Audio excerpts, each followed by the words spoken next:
أعوذ بالله من الشيطان الرجيم. بسم الله الرحمن الرحيم.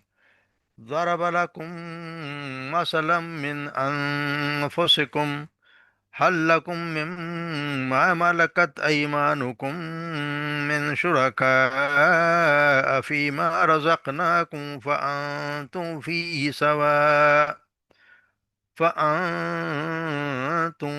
سواء تخافونهم كخيفتكم أنفسكم، كذلك نفصل الآيات لقوم يعقلون. بل اتبع الذين ظلموا أهواءهم بغير علم، فمن يهد من أضل الله، فما لهم من ناصرين. فأقم وجهك للدين حنيفا، فطرة الله التي فطر الناس عليها، لا تبديل لخلق الله، ذلك الدين القيم ولكن أكثر الناس لا يعلمون. منيبين إليه واتقوه وأقيموا الصلاة ولا تكونوا من المشركين من الذين فرقوا دينهم وكانوا شيعا، كل حزب بما لديهم فرحون.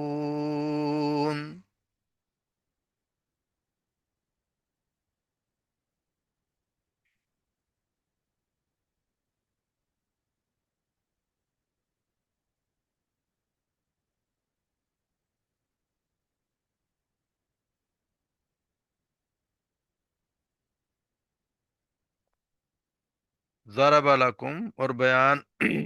کرت کی اللہ نے بیان کی، لکم تمہارے لیے، مثلا ایک مثال، من انفسکم تمہاری اپنی ہی جانوں سے، حل لکم کیا، حل لکم کیا تمہارے لیے، مما ملکت اس میں سے جو تمہاری ایمان، مالکت ایمانکم تمہارے غلام یا تمہارے جو ملکیت میں یا تمہارے دائیں یا جن کے مالک بنے، من شرکائی کوئی شریک ہے، ما رزقناکم اس میں جو ہم نے تمہیں دیا، فانتم فیہ سوا کہ تم ہو جاؤ، فی اس میں سواء برابر برابر، تخافونہم کہ تم ان سے ڈرتے ہو، کخیفتکم کہ جس طرح تم اپنے اپنے ساتھ والے لوگوں سے ڈرتے ہو، انفسکم اپنے لوگوں جیسے لوگوں سے ڈرتے ہو، کذالک نفصل الآیات اسی طرح، نفصل ہم بیان کرتے ہیں اپنی نشانیاں، لقوم یا ان لوگوں کے لیے جو عقل رکھتے ہیں، بل اتبع الذین ظلموا بلکہ اتباع کی، بلکہ پیروی کی، الذین ظلموا ان لوگوں نے جنہوں نے ظلم کیا، اہواءہم اپنے خواہشات کی، بغیر علم بغیر کسی علم کے، ومن یہدی اور جو کوئی، ومن یہدی من اضل اللہ اور کون ہدایت دے گا اسے، من اسے، اضل اللہ جسے گمراہ کر دے اللہ، فما لہم من ناصر اور نہیں اس کے لیے کوئی مددگار، فاقم پس سیدھا رکھو، تم اپنے آپ کو سیدھا رکھو، وجہ کا اپنے چہرے کو، للدین حنیفہ اس دین کے لیے جو یکسو ہو گیا، یعنی اس کے دین کے لیے یکسو ہو کے، یکرو ہو کے، ایک ہی رخ پہ اس کے اب ہو کے اس پہ اپنے آپ کو چہرے کو سیدھا رکھو، فطرت اللہ التی فطرت پر، جو اللہ کی فطرت پر، التی جو فطر الناس جس پہ اس نے پیدا کیا لوگوں کو، علیہ جس پر پیدا کیا اس نے، فطرہ اس نے پیدا کیا، الناس لوگوں کو، علیہ جس پر، لا تبدیل نہیں کوئی تبدیلی، لخلق اللہ اللہ کی تخلیق میں، اللہ کی کوئی تبدیلی نہیں اللہ کی خلق میں، ذالک دین القیم اور یہی ہے سیدھا دین، یہی ہے سیدھا دین، ولیکن مگر اکثر، اور لیکن اکثر الناس اکثر لوگ، لا یعلمون نہیں جانتے، منیبین الیہ اور منیبین یا رجوع کرنے والے، الیہ اس کی طرف، رجوع کرنے والے اس کی طرف، واتقوہ اور